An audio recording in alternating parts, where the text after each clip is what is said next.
Number 4. This one, I think that's the problem with this one is that people have to learn how to do it well. Okay? You need to create boundaries and you need to communicate your needs. That's one of the ways not to lose yourself. One of the things I've found out about a lot of married women is that they're assuming their husband should know. Say, how won't he know? He doesn't know. We are beating. He doesn't know. I'm not going to tell him. If he doesn't know, then he should leave it. That's why you are dying and he's okay. That's why he's okay. You are dying. Create boundaries. There are times you must just learn how to say no. So women need to practice that. Some of you need to just say no. Say no. Just say no. Type in the comment section. Some people are averse to that thing. Say no. Say no. Say no. Can you do this thing for me? No, baby. And let me tell you the easiest way to say no. Say it with a smile. If you cannot, say no. And then communicate your needs. What do you need? Honey, I need you to help me carry this thing. You know, let me tell you something about marriage. Love that does not have boundaries will turn to exhaustion. You'll be exhausted. And from exhaustion, resentment will kick in. In marriage, let me teach you some things. Number 1, you're allowed to say no. Yes, you're allowed to say no. Honey, can you do this for me? No, baby, I'm not able to right now. You go shock up. But you go there, okay, last. Because you are only one and your life is only one. Honey, can you do this thing for me? I'm not sure that I can fit it into the things I'm doing now, though. So I'm not sure I can do it for you now. Yeah? Yes, say no. Number 2, in marriage, it's okay to ask for help. Yes. Honey, please, can you help me turn this rice? I should help you turn rice. Yes, just turn it like this. I want to fry plantain. Honey, please, can you help me? Honey, please, can you help me just hold this baby? Let me do this. I cannot hold baby. Honey, you have to help me because there's no way I can do all. You go shock up, but you go eat picking. And now you pick it, now you're picking. Oh, really? Now you get yourself belly. Now I'm picking. So you carry the baby and put the baby in his lap. How do you do it? Respectfully? Respectfully. My wife wants to talk. Let me tell you, there's a way you will love a man and treat him well. You'll be asked, but you even know. You say, my wife wanted to tell me to do. Anything you cannot cope with, you need to be able to communicate your boundaries clearly. Honey, I cannot cook for your brothers. All your brothers are in this house. I cannot cook for them morning, afternoon, night. I can't do it. So, honey, what we're going to do is either I get a cook or we order in some days, or I teach them on a weekly basis. This one is working with me this week. He learn how to cook. The next week, another one learn how to cook. The upper week, another one learn how to cook. They will be rotating it because people cannot kill me. You cannot. You will shock, but it go really day okay.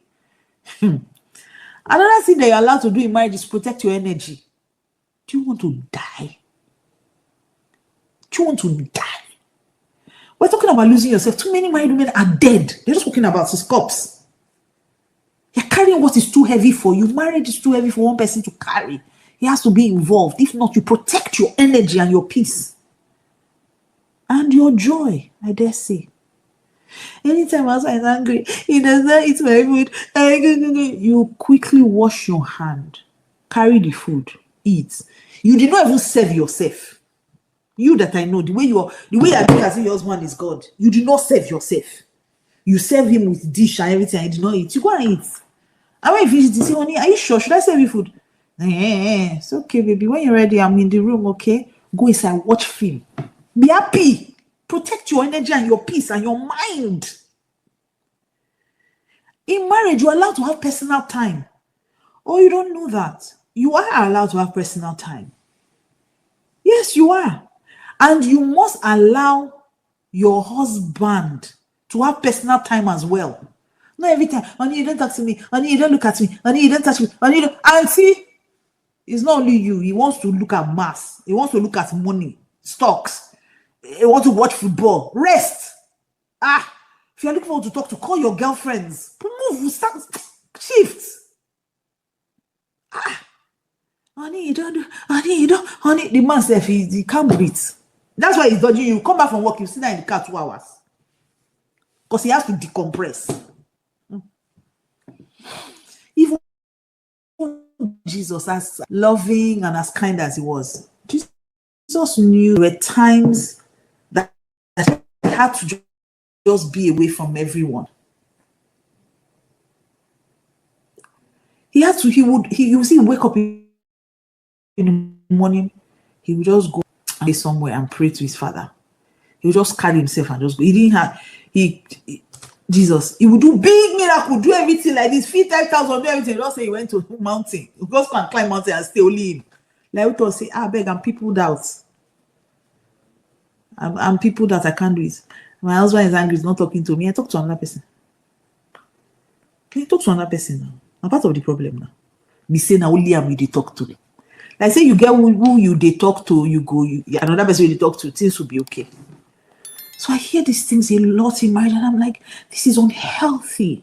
This is not what God had in mind. He didn't plan for you to use your husband to replace him. Women are dying every day. I heard a story, and I keep sharing that story because it broke my heart. Before I share the last point, and then I take a few questions, this one broke my heart. There was this story I heard of this man. He was married and his wife, they had 4 kids, and the woman was slaving away. Yeah, I don't want her. I don't want us in my house. I don't want us. Jesus was not an introvert. Jesus had a complete personality because he was well balanced. He was spirit controlled. You see him at parties. He hung out with people that he didn't know, the reigning people. He would see a woman, a stranger, just walk up and talk to her. He was introvert. It was perfect personality. Okay, let's not, even though it was human, let's not reduce him to a certain kind of, he was balanced. He was both introvert and he was just the way God wants us to be, spirit controlled. Okay. So this story that I'm telling you people, it paid me. So every day, I need her step. This is too much for me. 4 children. The man saying, my mother did not have her step in her time. I cannot, let's say, you know this man. Okay. That's how Madame slumped and died. So the person that was sharing this story said that she went maybe like a week after the funeral, really concerned about how, please, can I have team members on this live answering people's questions? Somebody's asking, how can I register for Wife 101 and the cost? Somebody needs to do that. And then she now said that she went to the house to say, because how is this man coping? If this wife could not cope before children and he's even working, so how is he coping? When she entered, thinking she will find the house scattered, the man destabilized, because he had to take time off work because to bury his wife and everything. The man was balanced in the house, looking happy everywhere, looking clean, neat and tidy. What's going up? What is going on? Only for her to reach there. The man had nanny. He had cook. He had cleaner. The things his wife had been begging him for, this man had it. Do you see? And I'm sure he will add wife, because he will remarry now. And the new wife, knowing what he has learned his lesson from killing the first one, this new wife, she will meet herself nanny, and it's what she met that she will continue with. You die for nothing. Why? Because you cannot communicate your boundaries or ask for help. Why can't you ask for help? Why can't you say, oh, honey, I need your help. I can't do this on my own. Why can't you say that? Why? Why can't you tell him that it's too much for me to handle? And he says, oh, we cannot, I don't want help in my house. You say, sir, is it that we have help or you become the helper? We have to do this. We have to find a way around this. Because I agree with you that you don't want help in this house, but there's a problem. As the leader of our home, how do you intend to solve this problem on ground? Because I will not die. You will not say, we're not quarreling, no. You can never say it like fight. Why are we fighting? No, we're not fighting. But if you have a leader, for instance, if you're in the workplace, you have a boss, and you have a problem on hand, and you can't solve, what do? You go to your boss, and you say, sir, these are the situations on ground. What do we do, sir? This is what I'm suggesting, but I'm sure that with the years of experience that you've had and in this leadership position, you will have better information for me as to how I can solve this problem. You take your paper and biro and stay there, sir.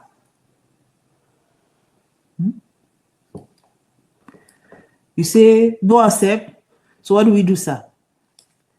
You will cook this weekend, I cook next weekend. Is that how we're doing it? Okay, sir. Okay. And in my own week, I can, as far as there's food available, right? So meaning I can also order food my weekend. Okay. Thank you. Quite noted. Thank you. No, I want you to only your food. Okay, that will be possible 3 times a week. The other 2 times in the week, what we do, baby. Because I want to be available for you. Because, you know, food is not all I do. There's also what we'll do in the bedroom. So how do we cope? Because if I do more than 3 times a week, the bedroom may suffer. So I'm just concerned about you because, you know, I care about you. So what do we do? You'll not be forming as if you're thinking, now So what do we do, baby? That's it too. Communicate your boundaries. Ask for help. I can't do it alone, baby. I need to be alive for you. We're going to have old people sex, so I have to be here. So how are we going to do it? You speak the language they understand. Then finally, preserve your voice. You know, some people go into a quiet place and say, well, I just want to keep the peace. That peace is fake peace. Because it's not peace, it's suppression. It's not serenity, it's suppression. You are suppressing your thoughts. You're suppressing your opinions. You're suppressing your feelings. Somebody has told you a lie. Let me tell you, a healthy marriage is not happy wife, silent life. No, that's not. That's not how it works. Somebody has told you a lie that for there to be a happy marriage, you must shrink. It's a lie. It's a big lie. A healthy marriage is simply mutual respect and honest communication. I can say my mind, you can say your mind. You can't dim, you can't silence my voice now. We're 2 of us inside. The marriage belongs to me and you. It's not your marriage that I came to help you. It's our marriage. Because you ask me, do you? I say I do. Meaning that I agree to be a part of what you are doing. So we have to have certain conversations, meaning that I must be able to speak up. You know, Ephesians 4:15 says, speaking the truth in love. So the issue is not speaking the truth, it's how it is said. So in marriage, we must be able to speak freely. If you are not able to speak freely, eventually you will disconnect emotionally. If you cannot pay for house help, somebody's asking me, if you cannot pay for house help, how do you start? In the beginning, I couldn't pay for house help. If you can't pay for house help, then there must be people that you are investing. That's why I say relationships are everything. You must have one small leader is come and greet you and see, and now you are washing leaf, she's helping you cut it. You are washing pepper, she's helping you blend it. You are gisting with her, teaching her something. Relationships, we're too isolated in this generation.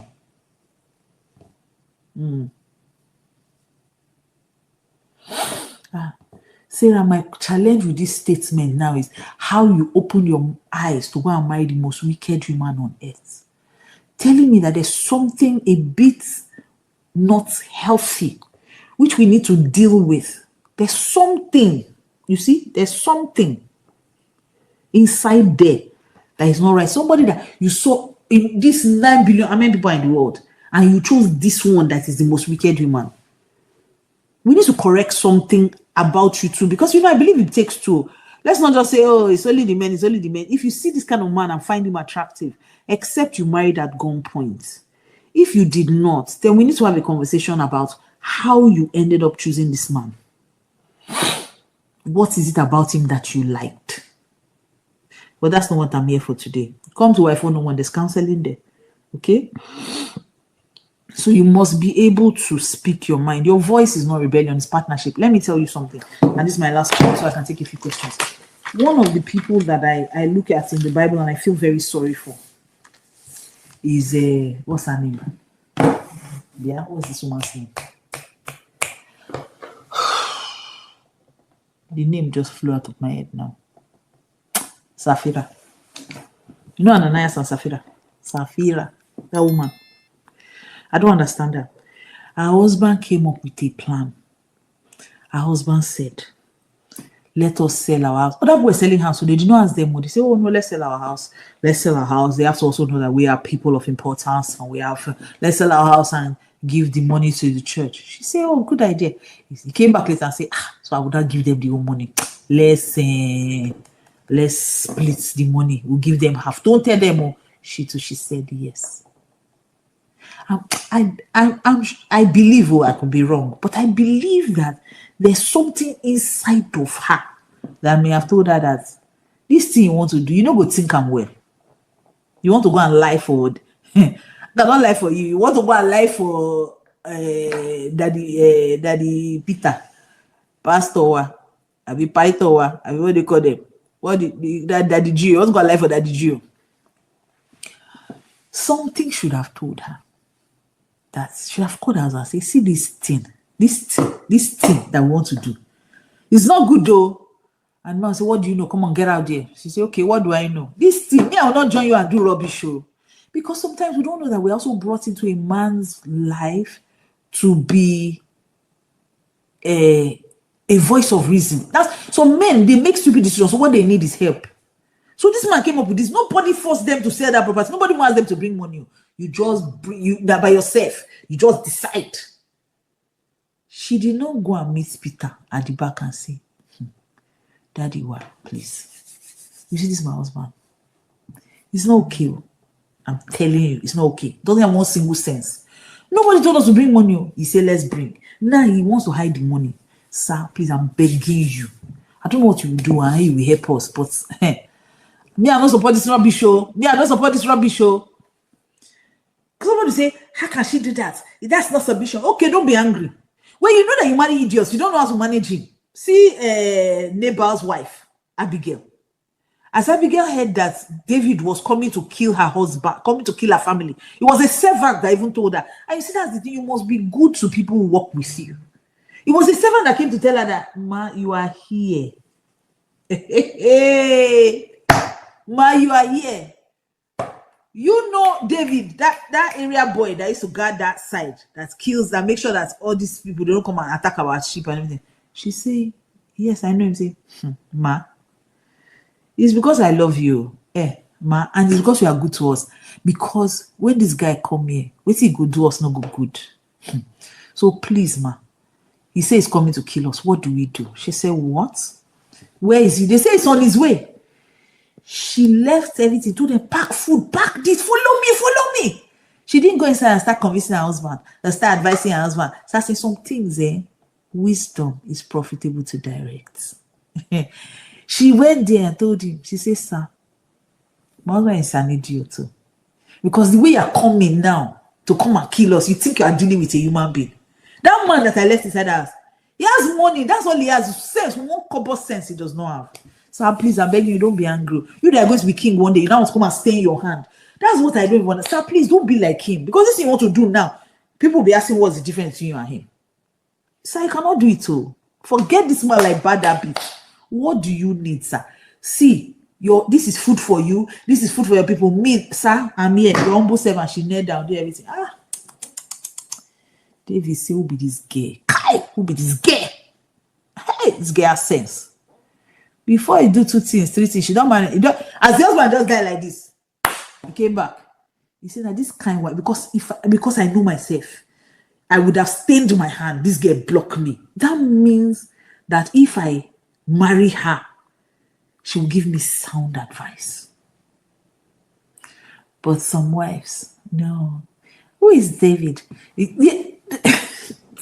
even told the neighbor that David said, he said, who is David? Who is his father? Uncle.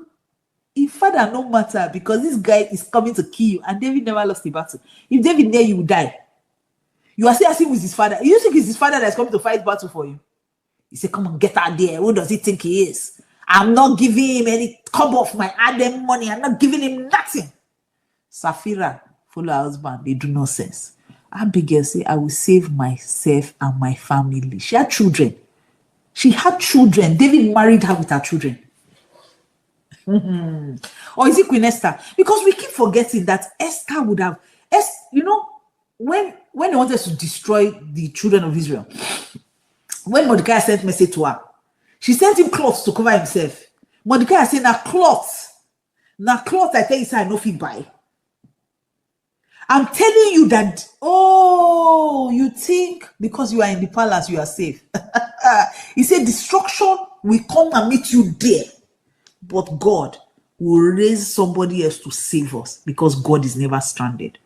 Esther think Esther seeing this matter, she said, true. This God can come and destroy me here. Remember, her husband was an unbeliever. Oh, you don't know, you don't remember. Esther married an unbeliever. She said, the way I can deal with this man. Esther went and fasted and prayed. She didn't go and take permission from her husband. This was happening. Should we fast and pray? The girl said, man, let me go and pray first. May God show me a way to talk to this man. Some of you need to pray for God to show you a way to get access to your husband. And that access is not coming to him, access to his heart. When she got there, the guy said, scepter. Because they don't draw sword. Who be this? Who be this? Who you be? Who born you? Where you from? Where did you? Not. As they just saw her, everybody draw sword. Nobody thought about this is queen. No, nobody sent that one. No. As the girl just come out, they don't draw sword. They won't kill her. Her husband's heart just melted. Say, what? How come I've not seen this girl in so long, safe? What do you want, baby? She came to her and said, nothing, no. I just want to see. See, some other woman would have started talking. Who exists you? Thank you. Where are you from? Some other girls would have started talking. I need this, I need that. I need this, I need that. The Holy Spirit told her, no be so. This man, you go first better more. Say, nothing. Come and hang out with me now. Make your special food. And I say, okay. I will even bring this man that is making me happy. Okay, we'll have lunch. You want to have lunch with the king? That one too was feeling. We're going to have lunch with the king. We're going to have lunch with the queen. You don't understand a setup. So, when it comes to marriage, you have to preserve your voice because your voice is important. Your voice is not rebellion. No. Don't think about it as rebellion. Don't think about, if I talk now, my husband will be angry. If he be angry, he'll be okay. Be okay. The last time I checked, anger does not boil water. He will be okay. How dare you talk to me like that? Oh, sorry. But you have sown seed. How dare I not, safe? How dare I not? If you marry me, you don't turn mate. Sorry, sir. How dare I not? You find a way. God will give you wisdom, but you must first be open to knowing that I'm not here as a puppet. I'm here as the voice of reason. Proverbs 31 says, his heart doth safely trust in her, for he will have no need of spoil. He will not need to go and steal in his office to make her happy. He knows that the counsel she will give him, he is protected.